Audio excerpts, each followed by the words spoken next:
जो फर्जीवाला आप कौन होते देखिए हैं? पत्रकार, जिसका बाप जो है अपराधी हो बिहार का, वो क्या बोलेगा? आप बाप के बिहार का लुटेरा हो, लुटेरा। शांति बना रखिए, शांति बना रखिए, बैठिए बैठिए, शांति बना रखिए, बैठिए बैठिए, शांति, अरे बैठिए ना, बैठिए, शांति बना रखिए। अरे बोला ना उन्होंने, बैठिए ना। अरे इन्होंने कहा ना जो कहना है, बैठिए। अरे इनकी मदद में आपकी हमारी सक्षम है, बैठिए।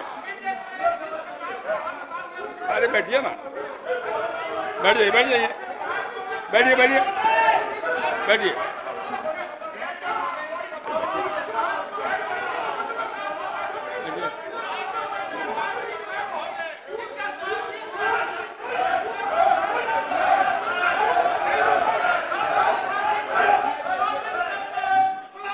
बैठ जाइए, बैठ जाइए, अरे बैठिए बैठिए बैठिए बैठिए ना, बैठिए ना, बैठिए बैठिए बैठिए बैठिए, सब लोग बैठिए, सब लोग बैठिए, सब लोग बैठिए, सब लोग बैठ गए, बैठिए। ज्यादा आप भी बैठिए, जोर सब से लोग बैठ बोलोगे गए, सब लोग बैठ गए, तो आप भी गीला हो जाएगा, बैठ जाइए, बैठिए। गीला हो जाएगा, बैठो। बिहार चुनाव क्या इंडिया गठबंधन नहीं लड़ेगा? आखिर तेजस्वी यादव ने बिहार चुनाव का बहिष्कार क्यों करना शुरू कर दिया? आखिर क्यों इंडिया गठबंधन और एनडीए चुनाव होने को लेकर नहीं, चुनाव न होने को लेकर एक नई सियासत छेड़ दी और हाँ न में मामला आ गया? क्या वाकई में बिहार का चुनाव जो है सिर्फ और सिर्फ एनडीए लड़ेगा? क्या एक तरफा चुनाव होगा? क्या चुनाव आयोग ने दरअसल पूरी तरीके से संवैधानिक प्रक्रिया को ख़त्म और बर्बाद कर दिया है? इस पूरे मामले को समझते हैं और आपको बताते हैं कि दरअसल बिहार का चुनाव बहुत नज़दीक है।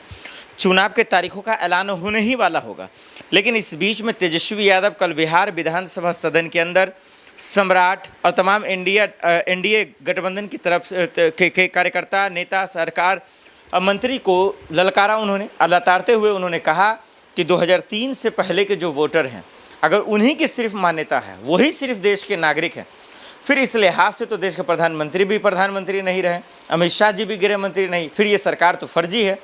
क्योंकि अगर आप 2003 के बाद अगर किसी वोटर को वोटर नहीं मान रहे हैं, उसका वेरिफिकेशन करना चाह रहे हैं, रिवीजन करना चाह रहे हैं, तो फिर आखिर ये अन्याय क्यों कर रहे हैं? दर्शकों, आइए आपको हम आसान भाषा में समझाते हैं कि इंडिया जो है दरअसल चुनाव न लड़ने को लेकर जो बात कर रहा है या उसका बहिष्कार कर रहा है, इसके पीछे के खेल को समझिए और समझिए कि क्या इसे नीतीश कुमार पर कोई फ़र्क पड़ेगा? क्या सम्राट पर, क्या मोदी सरकार पर, एनडीए सरकार पर, डबल इंजन की सरकार पर क्या कोई फ़र्क पड़ेगा? या सिर्फ ये तामझाम चल रहा है, ये सिर्फ जो है तमाशा चल रहा है? हम वो चीज़ आपको समझाने की कोशिश करेंगे और बाकी जो दल हैं, चाहे वो चिराग पासवान और प्रशांत किशोर हैं, हम उनकी भी बात करेंगे कि ये लोग क्या कहते हैं। एसआईआर, जो चुनाव आयोग ने आदेश दिया है एसआईआर कराने का बिहार में, उस पर इन लोगों की क्या राय है? ये क्या इनका मन बदल रहा है? बिहार की जनता की क्या राय है?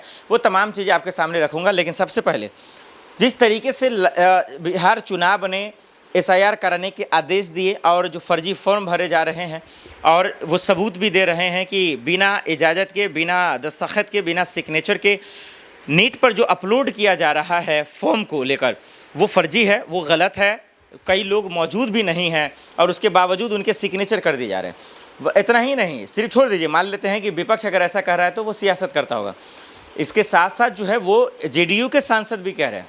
उनका एक बयान है, अगर आप देख पाएँ, सोशल मीडिया पे मौजूद है, एनआई को उन्होंने जो है बाइट दिया है। उन्होंने कहा दरअसल कि भाई मैं खुद, मुझे दस्तावेज खोजने में 10 दिन लगे, तो आम लोगों की क्या ही बात है? मेरा बेटा अमेरिका में है, वो वहाँ से यहाँ आकर सिग्नेचर करेगा क्या? तो सिर्फ और सिर्फ इंडिया गठबंधन या आम जनता में ये परेशानी, अफरा तफरी नहीं है। जो डबल इंजन की सरकार है, जो बीजेपी की है, जेडीयू की है, उसके अंदर भी ये जो है परेशानी हम सबको देखने को मिल रही है। सवाल ये है कि क्या यही सब चीज़ों को देखते हुए तेजस्वी यादव ने साफ शब्दों में कहा कि अगर चुनाव आयोग नहीं मानेगा, अगर चुनाव आयोग इस आदेश को वापस नहीं लेता है, तो इंडिया गठबंधन दरअसल जो है इन चीज़ों से महरूम हो जाएगा, वो बिहार का चुनाव नहीं लड़ेगा, उसका बहिष्कार करेगा, बॉयकॉट करेगा। अब इसी चीज़ पर राजनीति और सियासत होना शुरू हो गया। आज सदन से राहुल गांधी अचानक निकल गए, बाहर आकर यही कहने लगे कि कोई सुनने वाला नहीं है, मोदी जी चले गए विदेश, वो लंदन में घूम रहे हैं। इस देश में कोई जवाबदेही क्यों नहीं है? इस देश में क्या कोई सिस्टम ऐसा बचा है कि किसी को न्याय दे सकता है, किसी की चीख, किसी की पुकार सुन सकता है? और नहीं तो ये तो खैर हमारा आप देख रहे हैं कि किस तरीके की बेईमानी हो रही है। यही वजह है कि इंडिया गठबंधन ने ये दरअसल अब कहना शुरू कर दिया है कि वो बिहार का चुनाव नहीं लड़ेगा, और ऐसा होता है तो क्या होगा? तो फिर सरकार एनडीए की ही रह जाएगी। सरकार नीतीश और तेजस्वी की जो लड़ाई हम सबको देखना चाहते थे वो नहीं देखने को मिलेगा। लेकिन सवाल ये है कि ये लोग तो बहिष्कार कर रहे हैं, खुल्लम खुल्ला ऐलान कर रहे हैं। चिराग पासवान और प्रशांत किशोर की इस पर क्या राय है? क्या वो एनडीए सरकार से अलग होने की मन बनाएं या ना बनाएं? लेकिन क्या इस मसले पे वो अलग हैं? आइए आपको बताते हैं।